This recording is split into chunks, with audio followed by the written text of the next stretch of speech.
देख रहे हैं यूके न्यूज एक्सप्रेस। मैं हूं आपके साथ गुलविश। चलिए जल्दी से जान लेते हैं पहाड़ की दिन भर की सारी बड़ी खबरें। उत्तराखंड में जैन मुनियों से अभद्रता करना एक कथित यूट्यूबर को भारी पड़ गया है।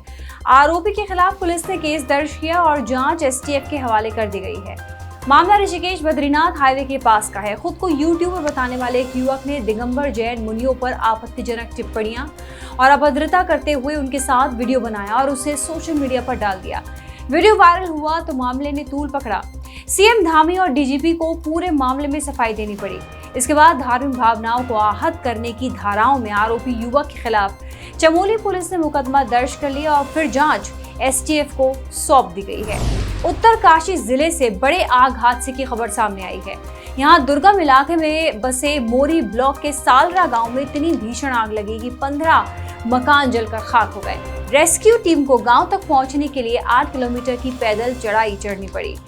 जिला प्रशासन ने वायुसेना की मदद भी मांगी है, लेकिन उससे पहले ही गांव में पहुंची रेस्क्यू टीम ने आग पर काबू पा लिया। प्रशासन के मुताबिक आग बुझाने की कोशिश में 6 लोग झुलसे हैं और 15 मकानों के तबाह होने से 22 परिवार बेघर हो गए हैं, जिनके लिए अब प्रशासन मदद मुहैया करवा रहा है। नई टिहरी के पास जंगल फिर आग में धधक उठे हैं। तस्वीरें नई टिहरी चंबा रोड के बुडोगी गांव के जंगलों की है। जंगलों की इस आग से वन संपदा को भारी नुकसान पहुंचा। फायर ब्रिगेड की गाड़ियों के साथ प्रशासन आग बुझाने में जुटा है। बीच में कुछ समय जंगलों में आग की घटनाओं के मामले कम होने से शासन प्रशासन ने राहत की सांस ली थी, लेकिन गर्मी बढ़ने के साथ साथ जंगलों में आग बढ़ने की घटनाएं बढ़ने लगी हैं। बद्रीनाथ धाम से दर्शन करके लौट रहे तेलंगाना के यात्रियों की बस हादसे का शिकार हो गई है, जिसमें 6 यात्री घायल हो गए हैं। हादसा टिहरी जिले में कौड़ियाला के पास हुआ। बस में तेलंगाना के 28 यात्री सवार थे। पुलिस के मुताबिक ब्रेक फेल होने की वजह से बस बेकाबू होकर पलटी। हादसा बड़ा था, गनीमत ये रही कि किसी यात्री की जान को नुकसान नहीं हुआ। एसडीआरएफ ने फौरन मौके पर पहुंचकर सभी को रेस्क्यू कर लिया था। अल्मोड़ा के पास सियालदे में एक कार 150 मीटर खाई में गिर गई। हादसे में डॉक्टर पति, स्टाफ नर्स पत्नी और 8 साल की बेटी की मौके पर ही मौत हो गई, जबकि 11 साल का बेटा हादसे में किसी तरह बच गया। हादसे की खबर घायल बेटे ने ही स्थानीय लोगों को दी है, जिसके बाद पुलिस मौके पर पहुंची। भीषण हादसे में जान गंवाने वाले डॉक्टर मुनेंद्र सिंह दिल्ली रोड के निवासी हैं। वो अपनी पत्नी और बच्चों को देघाट सीएचसी छोड़ने जा रहे थे। ऋषिकेश में नीलकंठ रोड पर बड़ा हादसा हो गया। गरुड़ चट्टी के पास 2 स्कूटी सवार बेकाबू होकर सीधे खाई में गिर गए। हादसे में एक व्यक्ति की मौके पर भी मौत हो गई है। दूसरा व्यक्ति घायल बताया जा रहा है, जिसे ऋषिकेश एम्स में भर्ती कराया गया है। केदारनाथ धाम की यात्रा ने रचा नया कीर्तिमान। 4 धाम यात्रा शुरू होने के बाद बीते 18 दिनों में 5 लाख से ज्यादा यात्रियों ने बाबा केदार के दर्शन किए। ये अपने आप में एक नया रिकॉर्ड है। बाबा केदार के दर्शनों के लिए हर रोज हजारों की संख्या में भक्त धाम पहुंच रहे हैं। सोमवार को धाम में 22,000 से ज्यादा भक्तों ने बाबा केदार के दरबार में मत्था टेका। 4 धाम यात्रा में फर्जी रजिस्ट्रेशन के मामले लगातार सामने आ रहे हैं। पुलिस सख्ती भी दिखा रही है। हरिद्वार पुलिस ने 4 धाम यात्रियों से फर्जी रजिस्ट्रेशन के जरिए ठगी के मामलों में 39 केस दर्ज किए हैं। ट्रैवल एजेंसी के 4 लोगों की गिरफ्तारी भी हुई है। पुलिस ने 4 धाम यात्रियों से सावधान रहने की अपील की है। कहा है कि श्रद्धालु रजिस्ट्रेशन के नाम पर ठगों के बहकावे में ना आए। यूपी के जज के बेटे का रौब ऋषिकेश पुलिस ने निकाल दिया। ऋषिकेश में थाना मुनी की रेती पुलिस ने यूपी नंबर प्लेट की मजिस्ट्रेट लिखी एक कार को सीज किया है। ये कार यूपी के आजमगढ़ के एक जज की बताई जा रही है। कार में जज का बेटा अपने दोस्तों के साथ ऋषिकेश घूमने आया था। भद्रकाली के पास कार में सवार युवक ने सनरूफ से बाहर निकलकर शोर मचाया और ट्रैफिक नियमों को तोड़ा। पुलिस ने रोका तो कार में सवार सौरभ नाम का युवक खुद को जज का बेटा बताते हुए पुलिस पे ही रौब झाड़ने लगा।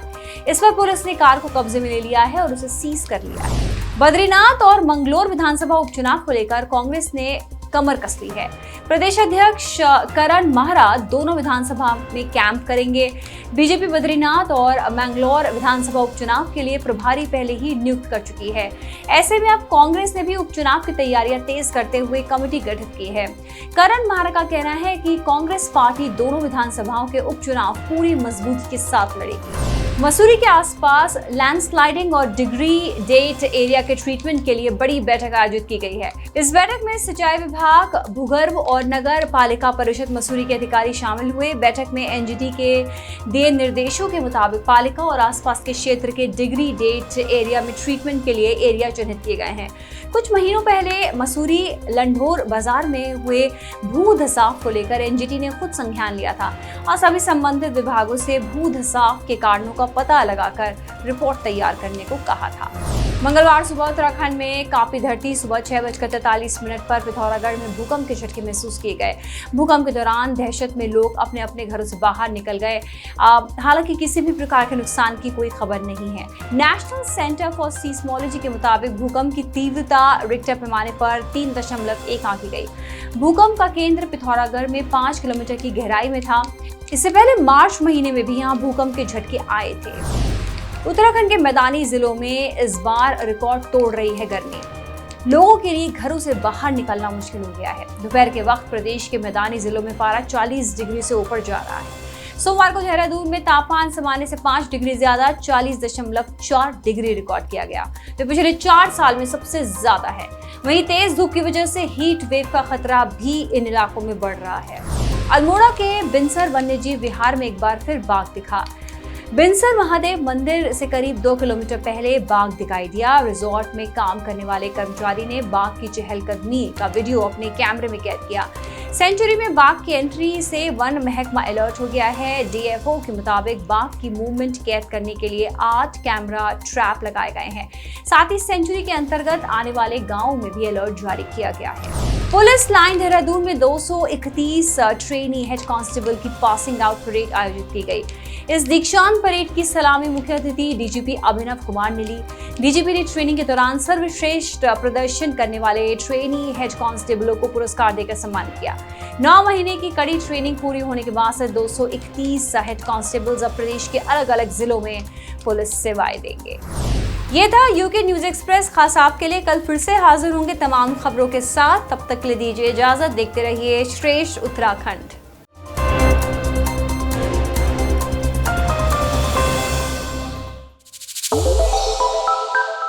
श्रेष्ठ उत्तराखंड पर खबरों से जुड़े रहने के लिए चैनल को सब्सक्राइब और लाइक करें, बेल आइकन दबाएं और देखते रहें श्रेष्ठ उत्तराखंड।